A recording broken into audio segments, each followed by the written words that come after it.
Welcome back to Echoes of Adyoom, where we share stories that expose prejudice, deliver poetic justice, and celebrate incredible underdog comebacks. Today's story will leave you speechless. It's about a 9-year-old girl whose simple act of kindness triggered a chain of events that would expose a neighborhood's darkest secrets and deliver justice so perfect, it seems orchestrated by fate itself. Before we dive in, drop a comment and let us know where you're watching from around the world.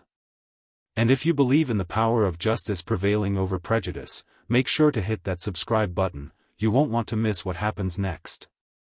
Picture this: 9-year-old Zoe Johnson walks through an upscale neighborhood park, completely unaware that the next few minutes would unleash a storm of hatred that would threaten to destroy her family. But here's what nobody could have predicted: that same storm would ultimately become the weapon that would expose the neighborhood's toxic underbelly and deliver devastating justice. Zoe spotted a disheveled man sitting alone on a park bench, clothes stained, hair unkempt, blue eyes holding deep sadness. Without hesitation, this remarkable child offered him her peanut butter sandwich. "Thank you, little angel," he whispered. "What's your name?" "Zoe. My mama says we should always help people who need it." Unknown to Zoe, Mrs. Henderson was photographing everything from her window. Within minutes, that image would ignite a racist firestorm disguised as community concern.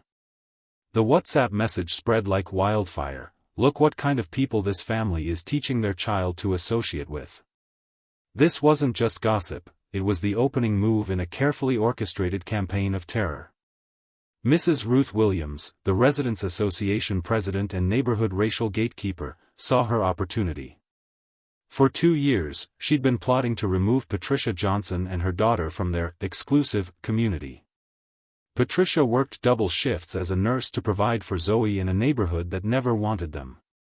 That evening, 7 threatening voicemails and a chilling note awaited her: "Control your daughter, or we'll control her for you."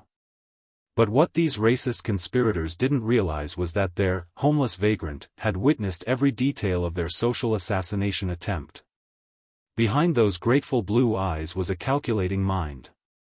The man who accepted Zoe's sandwich wasn't who he appeared. He possessed enough wealth to purchase their entire neighborhood in a single transaction.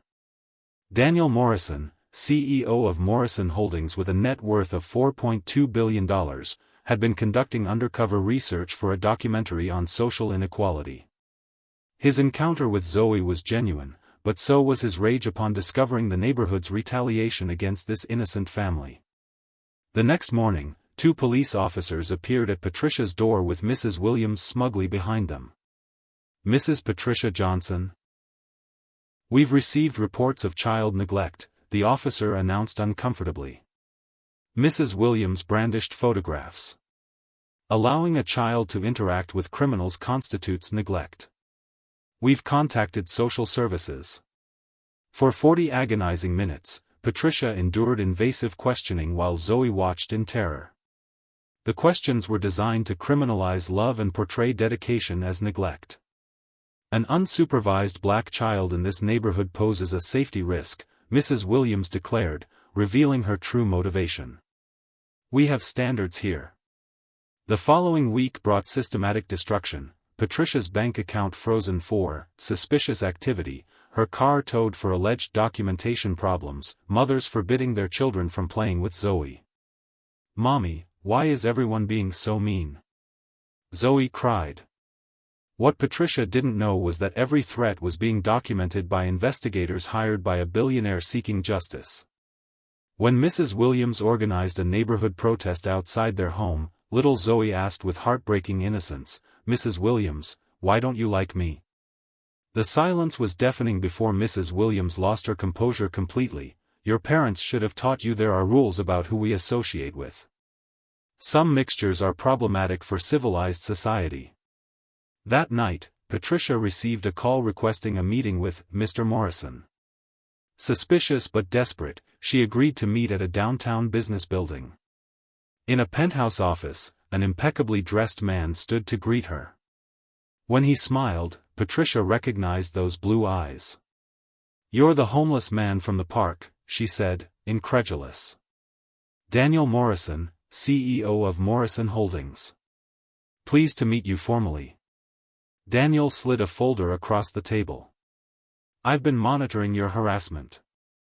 Every threatening call, every sabotage act, all documented.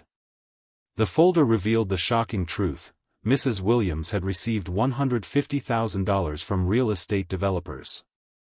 The persecution wasn't just racism, it was organized gentrification. What do you want in exchange? Patricia asked. Daniel's smile turned sharp.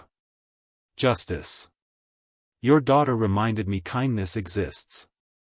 Now I want to show her that justice exists too. Monday morning found Mrs. Williams preparing for her final victory, a meeting with Judge Hamilton to forcibly remove the inappropriate family. She strode confidently to the courthouse, unaware that every step brought her closer to destruction. Mrs. Williams, Judge Hamilton greeted nervously. There have been developments. Patricia entered with Daniel and a team of lawyers. Daniel removed his sunglasses slowly. Mrs. Williams, it's a pleasure to meet you officially. Daniel Morrison, CEO of Morrison Holdings. That filthy beggar your daughter fed? That was me. Ruth's face drained of color as Daniel's team systematically destroyed her life with surgical precision. They played recordings of her racist conversations with the mayor, revealed her bribes from development companies, and exposed Judge Hamilton's involvement. You can't prove anything, Ruth stammered. A beggar and a nurse against respectable community members? Daniel approached coldly. Morrison Holdings has a net worth of $4.2 billion. We own 230 hotels in 40 countries. Ruth's phone rang. Mrs. Williams? Channel 7 News. We'd like your statement about the recordings showing your racist campaign. We air in 20 minutes. Ruth dropped the phone as the sound echoed like final judgment. Patricia smiled. My daughter taught me something that day. When we see someone hungry, we share our food. When someone's thirsty for justice, we quench that thirst too. Daniel motioned to his lawyers. Proceed with criminal charges for conspiracy, threats, and racial discrimination. Oh, and deliver her eviction notice. I bought her building this morning. 3 months later, Patricia sat on her new home's porch, a gift from Daniel's foundation for families victimized by housing discrimination. Zoe played with Max, the golden retriever Daniel had given her. The news showed Ruth Williams' downfall. The federal investigation uncovered massive corruption. Ruth lost everything and faced 5 years in prison. Daniel hired Patricia as the foundation's regional coordinator with triple her previous salary. The Zoe Morrison Foundation, named after the girl who taught a billionaire about kindness, had already helped 400 families escape housing discrimination. At the new community center built on Mrs. Williams' former property, 10-year-old Zoe addressed hundreds. Mama always said kindness is like planting seeds. Something good always grows. That night, tucking Zoe into bed, Patricia reflected on their incredible journey. Mommy, Zoe whispered, I'm glad I gave him that sandwich. Now we're helping other families. Would you make the same choice again? Patricia asked. Always, Zoe replied without hesitation. A child sandwich had destroyed a corruption scheme and transformed hundreds of lives. Sometimes the universe just needs a nudge from an innocent heart. Have you ever had courage to do the right thing when everyone chose the easy path? If this story of poetic justice touched your heart, let us know where you're watching from in the comments, and subscribe to Echoes of Adyoom for more incredible stories where justice prevails over prejudice and underdogs emerge victorious. Remember, kindness is never wasted, and justice, though sometimes delayed, is never denied.